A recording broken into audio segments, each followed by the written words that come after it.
Gus Dur adalah guru yang menjadi wasilah dijadikan Allah untuk melahirkan murid-murid, pengagum, dan mereka yang mencintainya. Guru umat manusia yang menawan ini, dikagumi bukan hanya terletak pada aspek fatonahnya, pemikiran-pemikirannya, tetapi juga cara perilakunya yang sederhana, banyak menolong orang, dan banyak melakukan silaturahmi, bahkan kepada mereka yang telah meninggal di kuburan sekalipun.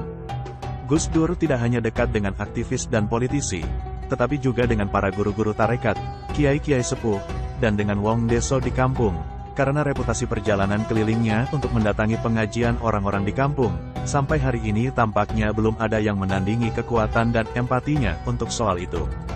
Kiai Haji Anwar Zahid di kemudian hari bisa saja dari segi jumlahnya untuk datang ke kampung-kampung, bisa menandingi Gus Dur ketika diundang pengajian, tetapi apa yang disampaikan Gus Dur dan diperjuangkannya jelas berbeda. Gus Dur meninggalkan sejumlah karya, kebijakan sosial politik yang penting, ketika dia menjadi presiden, monumen-monumen NGO, orang-orang yang mencintai mengaguminya di kalangan para kiai muda, dan orang-orang yang senantiasa merindukannya di kalangan para aktivis. Mereka yang mengaguminya, mengekspresikan melalui banyak bentuk dan cara, sejalan dengan apa yang difikirkan dan hubungannya dengan guru ini. Di bagian tulisan ini, untuk memperingati HUT ke-8 Gus Dur, saya akan menulis beberapa perjalanan, bertemu dengan orang-orang, berawal dari mereka yang merindukannya, dan orang-orang itu bercerita bertemu Gus Dur melalui Rayu Filmanam, perjumpaan dalam mimpi.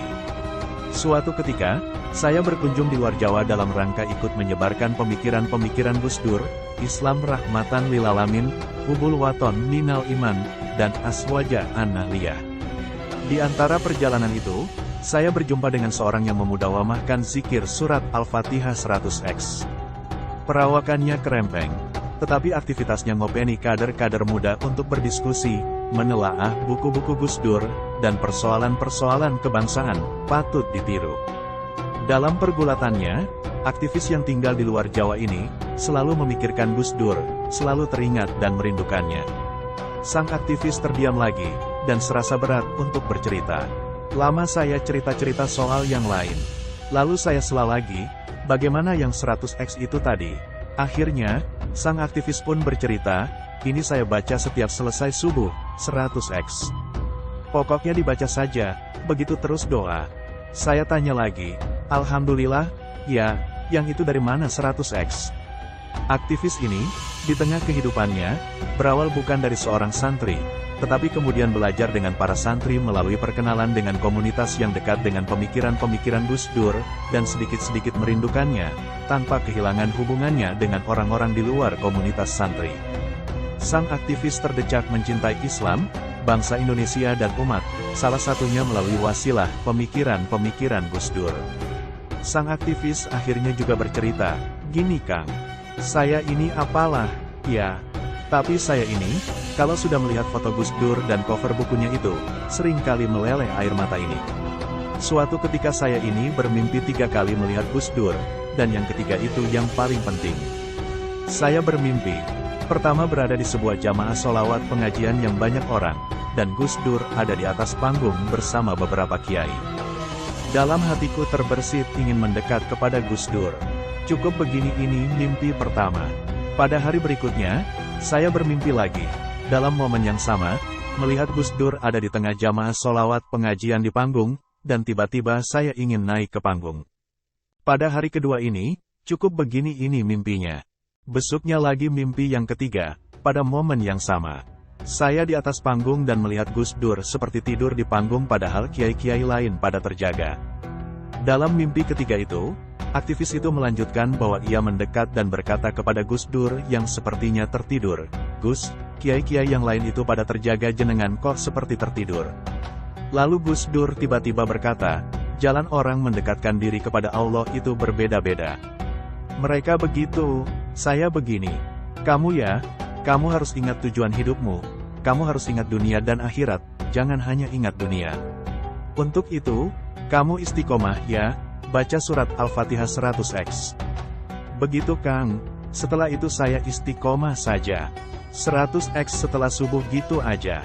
Sang aktivis ini, mengambil satu wirid yang dikenal di kalangan pengamal wirid, di mana wirid 100x surat Al-Fatihah ini biasa diamalkan oleh Gus Mik dan Kiai Haji Ahmad Siddiq, dan para ahli zikrul Ghafilin, yang mengambil dari guru-gurunya, Kiai Haji Abdul Hamid Pasuruan, Kiai Haji Abdul Hamid Kajoran, Kiai Haji Dalhar Watu Congol, dan Kiai Haji Munzir Mangunsari.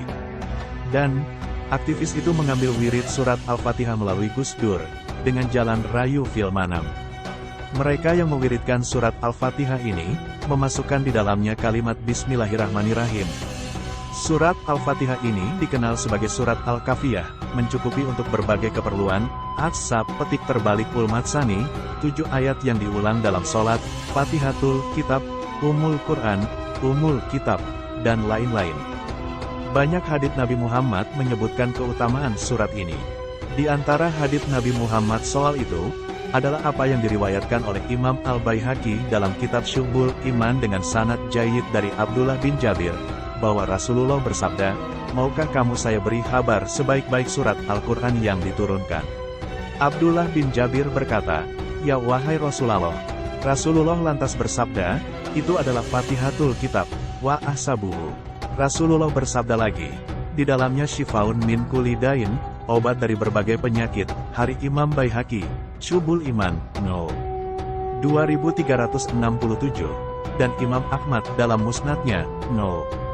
17597, berkata Muhaqqiq Musnad, sanadnya Hasan, dan juga dalam Jalaluddin As-Suyuti, Tafsir Durul Mansur fi Tafsir Al-Masur, Jilid I, 16, yang menyebut sanadnya jayyid.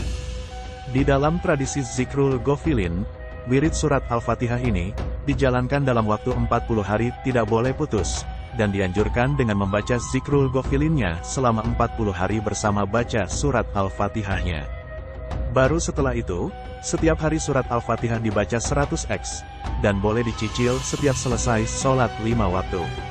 Amalan ini, berasal dari apa yang diresepkan oleh Imam Al-Ghazali, Sahibul Ihya.